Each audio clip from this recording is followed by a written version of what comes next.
शेव, अगर हेयर्स हैं उस एरिया में जिस एरिया की सर्जरी कर रहे हैं, तो उसकी शेव पेशेंट को कहना रात को करे या थिएटर में करें? सर्जरी से पहले होनी चाहिए। रात को क्यों नहीं होनी चाहिए? सर वही कोई जख्म लगना हो अगर किसी शाबाश। मौजूदगी में करें प्रोफिलैक्टिक एंटीबायोटिक लगने के बाद होनी चाहिए, ठीक है। वो शेव आपने रात को नहीं करनी, ये पुरानी प्रैक्टिस थी रात को करने की। उसका क्या नुकसान है कि सारी रात अगर जो एब्रेजन है उसमें बैक्टीरिया मल्टीप्लाई करते रहेंगे तो उस मरीज में इन्फेक्शन के चांसेस बढ़ जाएंगे जिसकी शेव आपने रात को की है। तो कब करनी है शेव उसकी? जब मरीज थिएटर पे हो सर्जरी से पहले और जब उसको एंटीबायोटिक लग गई है, प्रोफिलैक्टिक एंटीबायोटिक जिसको कहते हैं, just before the induction of anaesthesia हम जो लगाते हैं एंटीबायोटिक नहीं थिएटर में लगाते हैं, अगर वो लग गई है तो उस वक्त उसकी शेव करें ताकि अगर कोई एब्रेजन्स भी आ गई हैं तो उसके अंदर से ऑर्गेनिज्म ना जा सके उस एरिया में, पेशेंट को सर्जिकल साइड इन्फेक्शन होने के चांसेस कम से कम हो, रिड्यूस करें आप।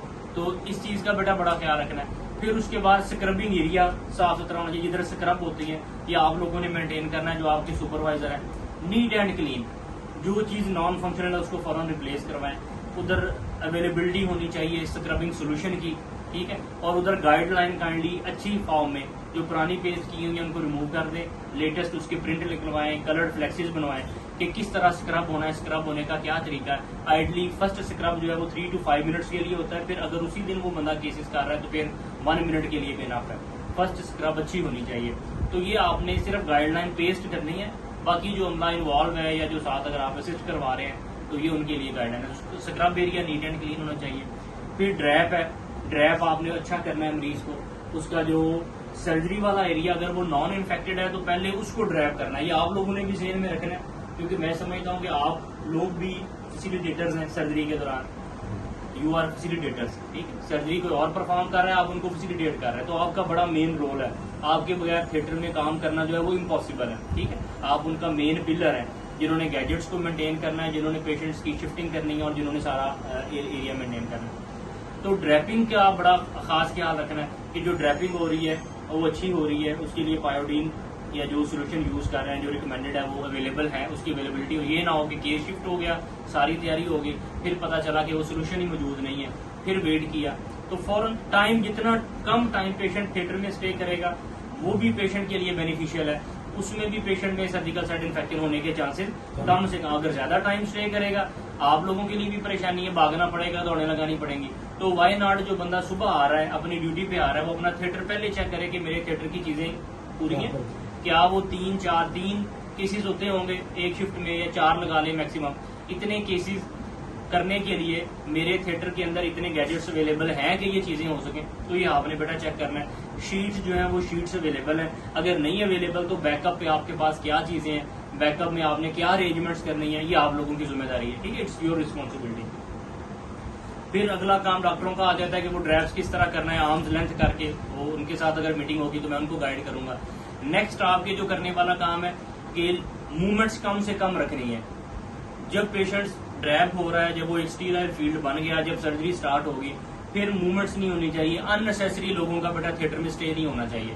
ये काइंडली इसको आपने मेक श्योर करना है। बराए मेहरबानी आप रुके। अगर वैसे ही कोई आ रहा है विजिट के लिए आ रहा है, कोई झांक रहा है, तो उन्हें बड़े प्यार से गाइड करें, सर सर्जरी चल रही है। सर्जरी के दौरान अनड्यू जो मूवमेंट्स हैं वो नहीं होनी चाहिए। जो बंदे, ये इसलिए मैं कह रहा हूँ कि पहले ही अपने गैजेट्स पूरे रखें ताकि आपको भी ना भागना पड़े।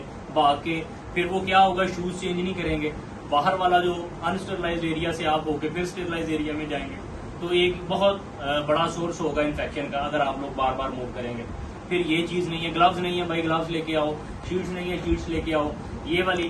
तो मेक श्योर करें कि आपके थिएटर के अंदर हर चीज मौजूद है, एनेस्थीसिया मशीन के अंदर हर चीज, जो मेडिकेशन है इमरजेंसी की वो आपके पास अवेलेबल है। तो थिएटर जब केस हो रहा है, जब पेशेंट अंडर हो गया, जब ऑपरेशन स्टार्ट हो गया, तो मेरी आप लोगों से रिक्वेस्ट है, एक तो मूवमेंट्स अपनी मिनिमम रखनी है कि थिएटर के दौरान आपने मेक श्योर करना है कि अगर मेरी ड्यूटी है तो मैं अवेलेबल हूँ।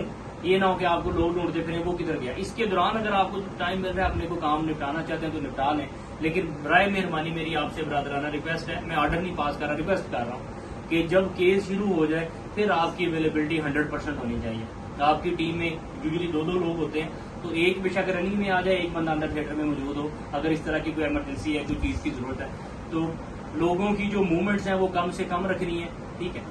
और आपने खुद भी जो है वो उधर अवेलेबल होना है। फिर उसके बाद आ जाता है कि सर्जरी कंप्लीट होगी, बाकी डॉक्टरों के टास्क हैं कि उन्होंने हेमोस्टेसिस अच्छा किया, क्या किया। अब आपका ड्रेसिंग बड़ी अच्छी होनी चाहिए, नीट एंड क्लीन, पेशेंट्स को बहुत अच्छा वॉश करके साफ करके, ठीक है, उसको क्लियर करके ब्लड उसके या वेस्ट जो लगा है उसको क्लियर, बिल्कुल क्लियर करके फिर एक स्टीराइल ड्रेसिंग अच्छी सी करनी है ताकि पेशेंट का मूड जो है वो इन्फेक्ट ना हो।